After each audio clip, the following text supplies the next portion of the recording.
Hello everyone. This is class 9 biology chapter 6 tissues. So tissues हम लोगों ने पहले क्लास 8 में ये पढ़ा था that cells make tissues and tissues make organs. So अब हम लोग ये पढ़ेंगे that in human beings muscle cells contract and relax which causes movement. ये तो हमें पता ही है, हमारी जो मसल सेल्स होती है वो कॉन्ट्रैक्ट और रिलैक्स करती है जिसकी वजह से मूवमेंट होती है. नर्व सेल्स जो है वो मैसेजेस कैरी करती है और हमारा जो ब्लड है वो ऑक्सीजन, फूड और हार्मोन्स और वेस्ट मटेरियल्स को पूरे ब्लड में ट्रांसपोर्ट कर देता है. सो ये हमारे सेल्स का जो वर्क होता है वो ह्यूमन बीइंग में यानी एक मल्टी सेलुलर ऑर्गेनिज्म में कैसा होता है वो है. अब आते हैं हम लोग प्लांट्स में. So in plants, vascular tissue conduct food and water from one part of the plant to the other part of the plant. तो जो vascular tissue होता है वो प्लांट के एक तरफ से पानी लेके दूसरी तरफ लेके जाता है और जो लीव्स खाना बनाती है उसको बाकी के अदर पार्ट्स में जाके वो दे देता है. मूविंग फर्दर, जो यूनिसेलुलर ऑर्गेनिजम्स होते हैं उसमें जितने भी फंक्शन होते हैं वो सिर्फ एक ही सेल करता है क्योंकि तो यूनिसेलुलर है तो सारे फंक्शंस एक को ही करने हैं. Where is multi cellular organisms में जो लेबर होता है वो डिवाइड किया जाता है, डिविजन्स होते हैं लेबर्स के. तो अब जैसे कि यहाँ पे जो बोन्स है, लंग्स है, सब लोग अपना अपना अलग अलग वर्क करते हैं, लेकिन यहाँ पे यूनिसेलुलर ऑर्गेनिजम्स में सारा वर्क इसी सिंगल सेल ऑर्गेनिज्म को ही परफॉर्म करना होता है. सो a group of cells that are similar in structure or work together to achieve a particular function forms a tissue. तो टिश्यू क्या होता है? जो ग्रुप्स ऑफ सेल होता है जो या तो सिमिलर दिखता है या फिर एक जैसा काम करते हैं. क्यों करते हैं एक जैसा काम? एक पर्टिकुलर फंक्शन को अचीव करने के लिए, तो उसे हम लोग कहते हैं tissue. Is the plant tissue and animal tissue the same? जो plant tissues और जो animal tissues होते हैं वो सेम ही होते हैं क्या? Of course that's no. Plants और animal tissues कभी भी सेम नहीं हो सकते हैं. तो अब हम लोग देखेंगे difference between plant tissues and animal tissues. पहला difference है that plant tissues does not move whereas animal tissues does move. मतलब हमारा जो प्लांट होता है वो एक जगह पे स्टिफ होता है, वो हिलता नहीं है. वेज एनिमल्स तो इधर उधर घूमते रहते हैं अपने प्रे को ढूंढने के लिए एक्सेट्रा एक्सेट्रा. तो जो प्लांट्स है वो स्टिफ रहते हैं इसलिए वो मूव नहीं करते, वेरेज एनिमल्स मूव करते हैं. Second point is plants stand straight. वो लोग एकदम स्ट्रेट रहते हैं जिसकी वजह से उनको एक सपोर्टिव टिश्यू की ज़्यादा ज़रूरत होती है ताकि वो लोग एकदम स्ट्रेट खड़ा रह सके. आप देखते होंगे प्लांट्स एकदम स्ट्रेट होते हैं, वेरस जो एनिमल्स होते हैं उनको प्लांट से ज़्यादा एनर्जी कंज्यूम करने की ज़रूरत होती है क्योंकि वो लोग एकदम स्ट्रेट नहीं होते, वो लोग मूव करते हैं, वो लोग की बॉडी पूरी अलग होती है. That's the reason. Third point is the supportive tissues have generally dead cells. तो अब हम लोगों ने देखा कि इनको सपोर्टिव टिश्यूज़ की ज़रूरत पड़ती है, तो इनमें जो सपोर्टिव टिश्यूज़ होते हैं उसमें जनरली डेड सेल्स होते हैं. Whereas the most of the cells are active cells. यहाँ पे जो एनिमल टिश्यूज होते हैं उसके अंदर most of the cells active होते हैं. The growth is limited in certain regions. The growth is not limited.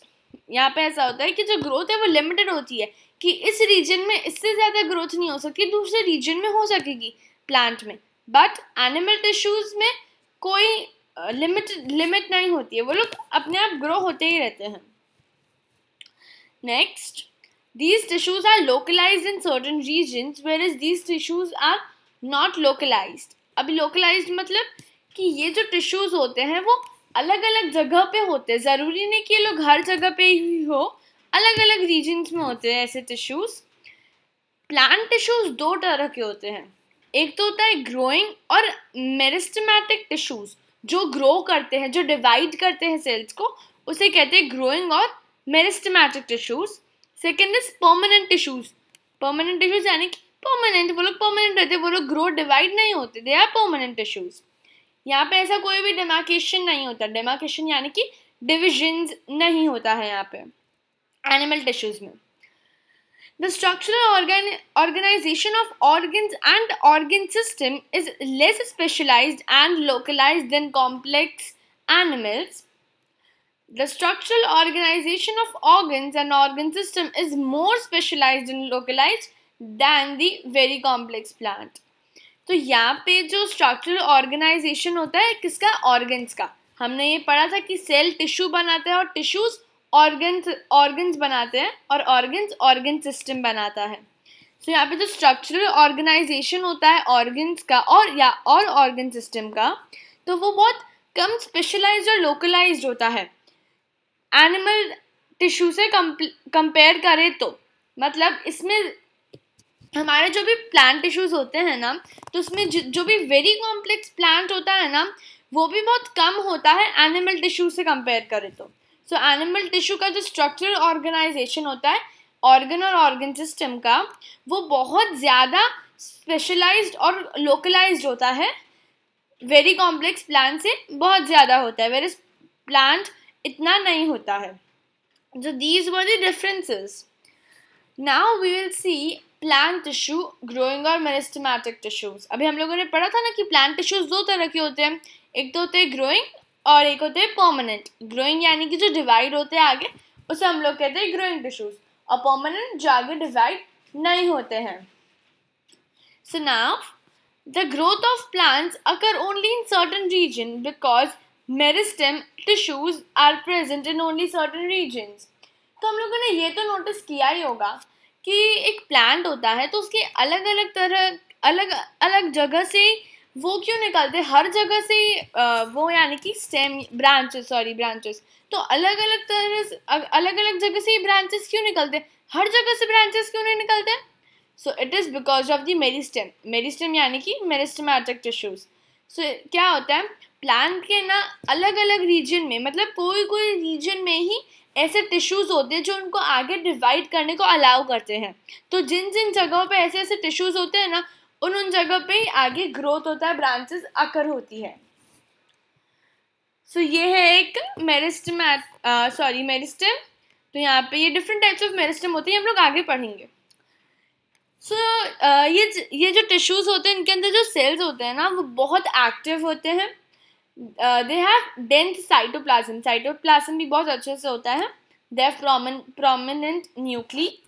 They have a thin cellulose wall. जो सेल्यूलोज की जो वॉल होती है वो बहुत थिन होती है. They do not have vacuole.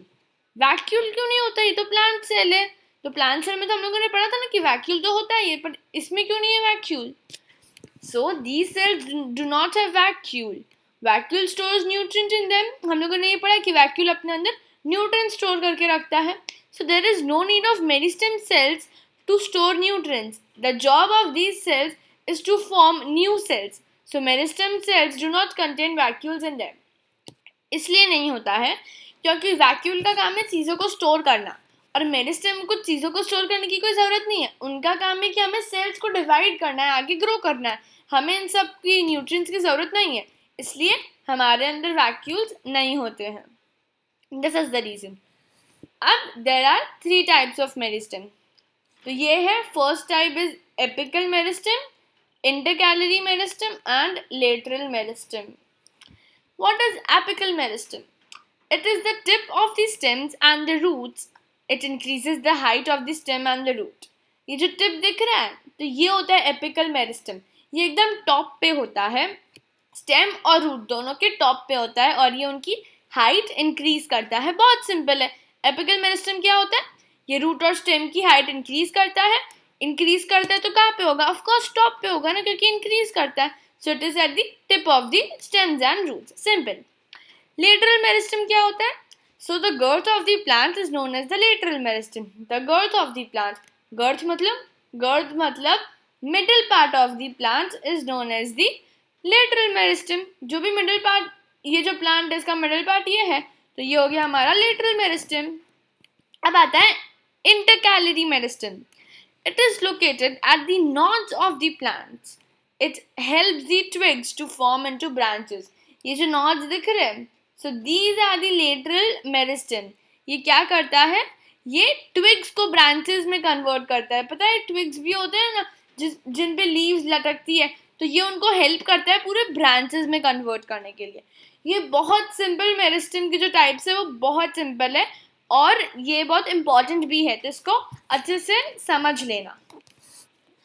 ना मूविंग फर्दर, अब हम लोगों ने पहला तो हम लोगों ने देखा था कि ग्रोइंग और मेरिस्टेमेटिक टिश्यूज, उसके अंदर हम लोगों ने 3 टाइप पढ़ लिए। दूसरा प्लांट टिश्यू का टाइप था परमानेंट टिश्यूज। सो परमानेंट टिश्यूज को पढ़ेंगे। The cells formed by meristematic tissues take up a specific role and loses the ability of forming the cells. They form a permanent tissue. तो जो meristematic जो sales होते हैं वो हम लोगों ने देखा, वो लोग क्या करते हैं, वो लोग एक स्पेसिफिक रोल जब ले लेते हैं ना, तो उस रोल को लेने की वजह से उनके अंदर जो एबिलिटी होती है ना कि वो लोग नई सेल्स को फॉर्म करते हैं, उनका तो काम था ना नए सेल को फॉर्म करना, तो उनकी जो एबिलिटी होती है वो चली जाती है। क्यों चली जाती है? क्योंकि वो लोग कोई एक नया स्पेसिफिक रोल टेकअप करते हैं। सो वो टेकअप करते हैं जिनकी वजह से वो लोग एक परमानेंट टिश्यू बन जाते हैं। The process of taking up a permanent shape, size and function is called differentiation. Differentiation leads to development of various types of permanent tissues. So differentiation क्या होता है? ऐसा प्रोसेस जब हम लोग कोई भी परमानेंट शेप, साइज या फंक्शन को लेते हैं, कोई भी सेल कोई भी टिश्यू लेता है, तो उसे हम लोग कहते हैं डिफरेंशिएशन. डिफरेंशिएशन क्या करता है? डिफरेंशिएशन की वजह से leads to development of development of various types of permanent tissues. So इस डिफरेंशिएशन की वजह से there are different types of permanent tissues. So जो परमानेंट टिश्यूज है उसका एक टाइप है सिंपल परमानेंट टिश्यू और दूसरा टाइप है कॉम्प्लेक्स परमानेंट टिश्यू. हम लोगों ने देखा ना कि डिफरेंशिएशन की वजह से क्या होता है, डिफरेंशिएशन की वजह से जो परमानेंट टिश्यूज होते हैं वो डिवाइड हो जाते हैं. जो परमानेंट टिश्यूज है वो 2 में डिवाइड हो गया है, एक है सिंपल परमानेंट और दूसरा है कॉम्प्लेक्स परमानेंट. अब हम इनको अच्छे से समझेंगे, ठीक है. सबसे पहले आता है हमारा परमानेंट टिश्यूज में simple permanent tissues. So a few layers of cells beneath the epidermis are generally simple permanent tissues. So जो थोड़े बहुत layers होते हैं जो सेल्स को बेनिथिन करते हैं उसे हम लोग कहते हैं simple permanent tissues. Simple permanent tissues भी 3 तरह के होते हैं. एक तो होता है पेरेंचिमा, दूसरा होता है कॉलेंचिमा और तीसरा होता है स्क्लेरेंचिमा.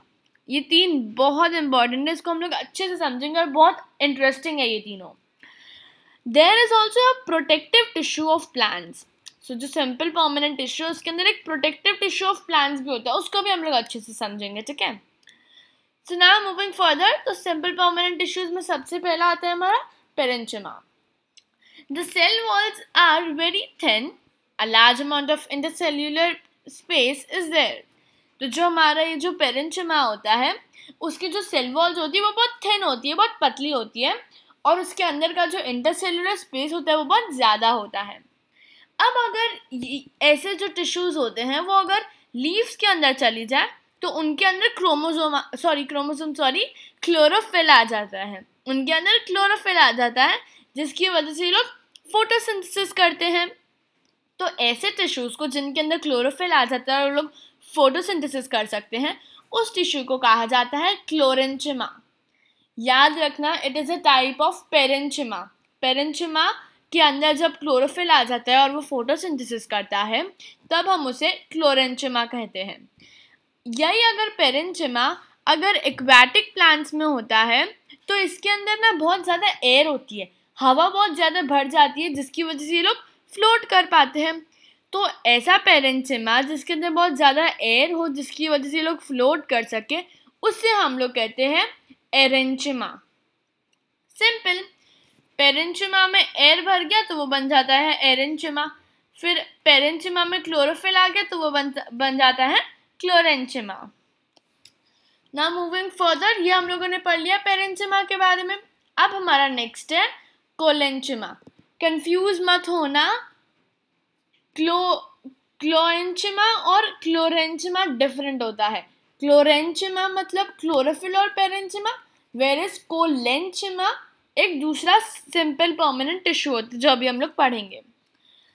सो ये जो कोलेंचिमा होता है ना वो है ना प्लांट्स की फ्लेक्सिबिलिटी.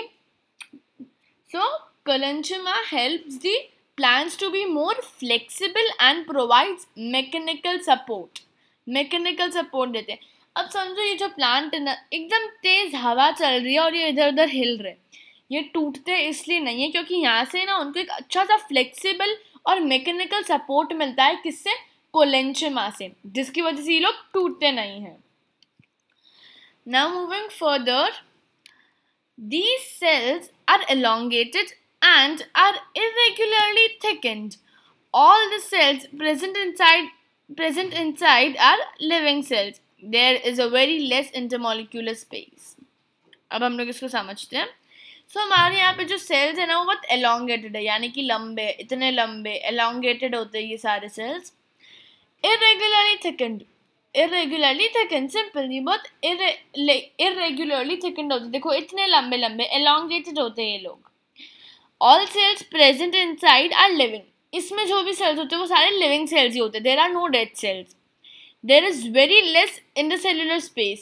देखो बहुत कम है यहाँ पे जो intermolecular space है, intercellular space है, वो बहुत कम है. देखो ये लोग बहुत compactly रहते हैं. Moving further, these are present in the leaf stalk. इनको हम लोग leaf stalk में भी देख सकते हैं. So leaf stalk होता क्या? I'll show you. अब हमारे पास ये जो डायग्राम दिख रहा है उसके अंदर this part and this part, यहाँ पे ये कोलेंचुमा होता है. तेज हवा चलती है ना जिसकी वजह से लोग टूटे ना, उड़े ना, तो यहाँ पे कोलेंचुमा होता है. Fine, simple.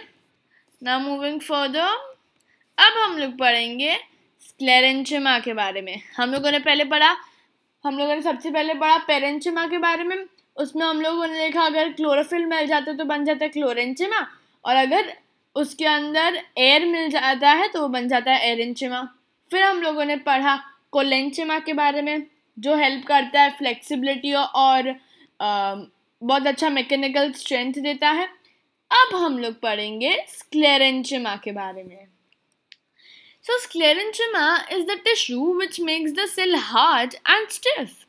All the cells present inside are dead cells. इसमें इसकी फोटो क्यों आई? अरे ये लोग बहुत हार्ड होते हैं ना, तो ये लोग इतने ऐसे एकदम ही हार्ड, तो इसके जो वॉलनट के जो ऊपर के जो शेल्फ होते हैं ना वो इन सब से ही बने होते हैं.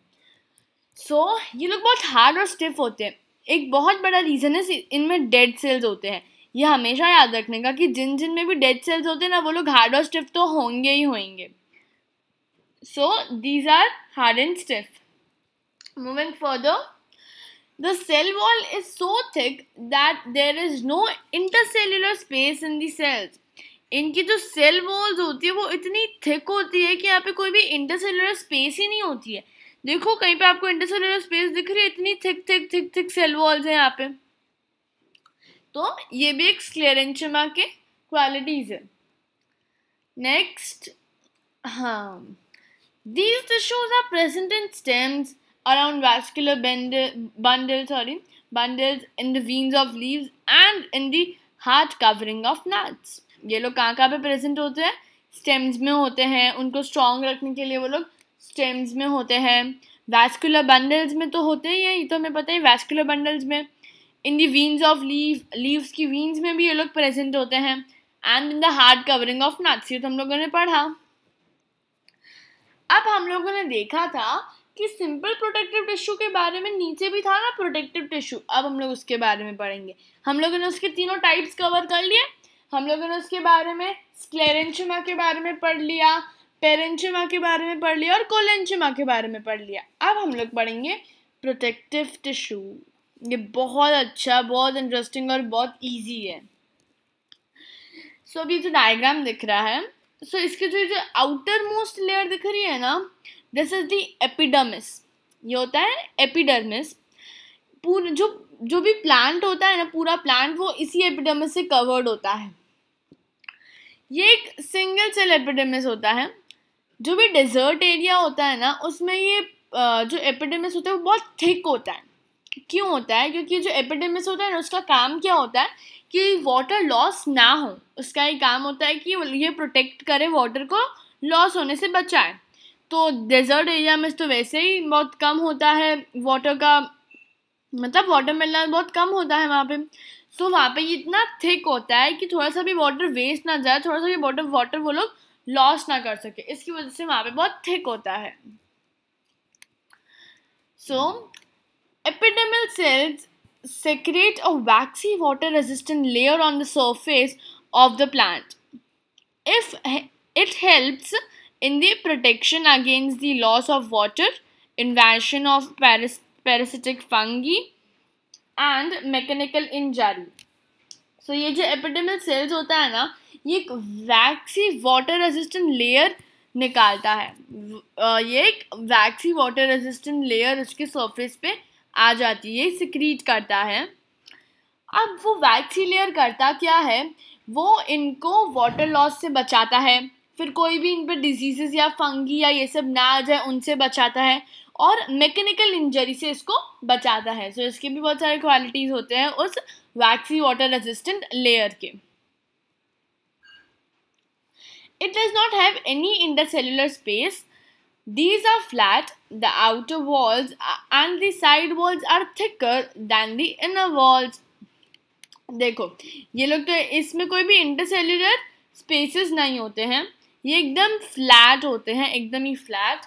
यहाँ पे जो देखो, जो आउटर का जो है और जो साइड का जो है, ये ज़्यादा थिक होता है than that of the inner. तो आउटर, ये हम लोग लिख देते हैं outer, and the side, this is more thicker than that of the inner ones. Okay, simple. Now simple permanent tissues, productive tissues में अब हम लोग आगे देखेंगे। The small pores in the epidermis of the leaf is called stomata. Stomata किसे कहते हैं? इसे स्टोमेटा कहते हैं। ये तो हम लोगों ने पढ़ा था ना क्लास 5 में। स्टोमेटा क्या होता है? ये स्मॉल पोर होता है एपिडेमिस का। ये एक लीफ की जो एपिडेमिस होती है उसका स्मॉल पोर होता है, उसे हम लोग स्टोमेटा कहते हैं। पता है ये स्टोमेटा कहते हैं, ये होते हैं ना वो 2 किडनीज होते हैं जिनको हम लोग गार्ड सेल्स कहते हैं। अब ये स्टोमेटा करता क्या है? ये स्टोमेटा ट्रांसपिरेशन करता है और एक्सचेंज ऑफ गैसेस में हेल्प करता है। तो स्टोमेटा के 2 कैरेक्टरिस्टिक्स हो गए, एक तो ये ट्रांसपिरेशन करता है और गैसेस एक्सचेंज में हेल्प करता है। ये जो स्टोमेटा है उसके 2 गार्ड सेल्स है which is a kidney shaped structure है इनका। Fine. Epidermal cells of roots are a long hair-like structures which help to absorb water. देखो ये जो long hair-like structure है ये क्यों होते हैं? ताकि ये लोग अच्छे से जो वाटर है उनको एब्जॉर्ब कर सके, हर जगह से वाटर को एब्जॉर्ब कर सके। तो एपिडर्मल जो सेल होते हैं वो रूट्स में भी होते हैं, वेरस ऊपर में होते हैं, शूट एरिया में भी होते हैं। हम लोगों ने पढ़ा था ना शूट सिस्टम, रूट सिस्टम। तो रूट में भी होते ही है और जो शूट सिस्टम होते हैं वहाँ पे भी होते ही है। The epidermis undergoes certain changes. A strip of secondary meristem located in the cortex forms layers of the cell which constitutes the cork. These cells are dead and do not have any intercellular space. They have a substance called suberin in their walls which does not allow water and gases to pass through them. कुछ समझ आया? मैं समझाती हूँ इसका मतलब क्या हुआ। So, जो एपिडर्मिस होता है ना वो ऐसे चेंजेस करता है अपने अंदर जिसकी वजह से कॉर्क आता है। कॉर्क क्या होता है? ये एक स्ट्रिप होता है सेकेंडरी मेरिस्टम का जो कॉर्टेक्स फॉर्म जो होता है ना उसके अंदर लोकेटेड होता है। ये कॉर्क क्या करता है? तो ये जो कॉर्क होता है वो डेड सेल से बना होता है, तो ऑफकोर्स ये स्ट्रांग होगा, डेड सेल से हम लोगों ने पढ़ा था ना। और इसके अंदर बिल्कुल भी इंटरसेलुलर स्पेस बिल्कुल भी नहीं होते हैं। अब हमारी जो वो एपिडर्मिस है वो चेंजेस कैसे करता है? ये एक केमिकल होता है सुबेरिन। अब वो केमिकल करता क्या है? वो केमिकल ना एपिडर्मिस को डेड सेल में कन्वर्ट कर देता है। तो वो अगर डेड सेल में कन्वर्ट कर देता है तो ऑटोमेटिकली कॉर्क बन जाता है। तो ये सुबेरिन एक केमिकल होता है जो एपिडेमिस को डेड सेल में कन्वर्ट कर देता है, जिसकी वजह से वो कॉर्क बन जाता है। और ये जो सुब्रिन में होता है ना, वो उसकी वॉल्स में भी होता है। They have a substance called a suberin in their walls. Walls में होते हैं ये, which does not allow water and gases to pass through them. ये जो सुब्रिन होता है वो वाटर और गैस इन दोनों को इस पूरे कॉर्क में से जाने नहीं देता है। ये इनके वॉल्स में होता है। Fine. Permanent tissues, complex permanent tissues. अब हम लोगों ने सबसे पहले पढ़ा था कि प्लांट टिश्यू और एनिमल टिश्यूज अलग अलग होते हैं, ठीक है।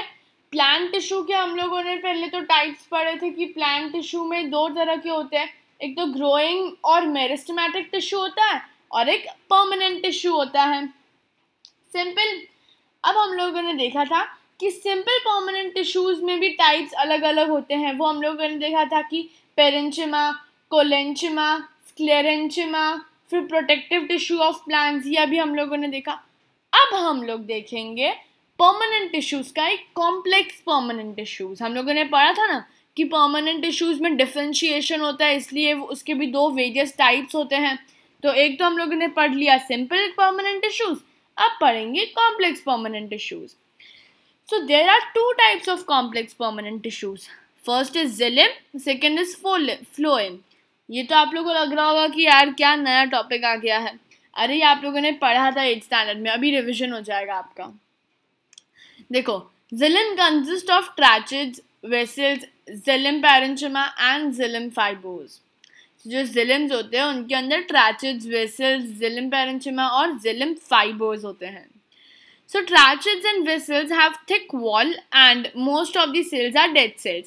Thick wall है और dead cell है, तो यानी कि strong होंगे। तो जो tracheids और vessels होते हैं उनके जो wall होते हैं वो बहुत thick होते हैं और उसके अंदर सारे के सारे dead cells होते हैं।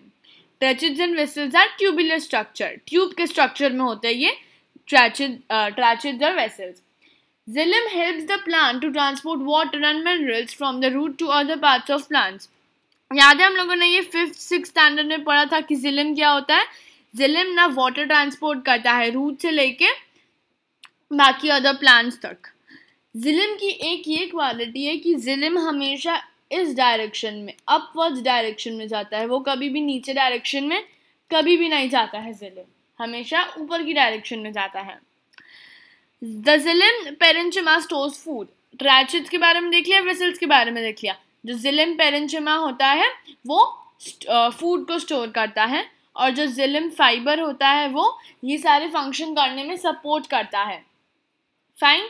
ट्रैचेड्स और तो एक बार वापस देख लेते हैं। ट्रैचेड्स और वेसल के पास थिक वॉल होती है और उनके सेल्स डेड होते हैं, ठीक है। फिर ये जो दो ट्रैचेड्स और वेसल्स जो होते हैं वो ट्यूबुलर स्ट्रक्चर में होते हैं। फिर जो जाइलम होता है वो क्या है, तो वो वाटर को रूट से लेके other parts of the plants में पहुंचाता है और वो हमेशा एक ही डायरेक्शन में होता है। वो हमेशा डाउन टू अप जाता है, कभी भी अप टू डाउन नहीं जाता है।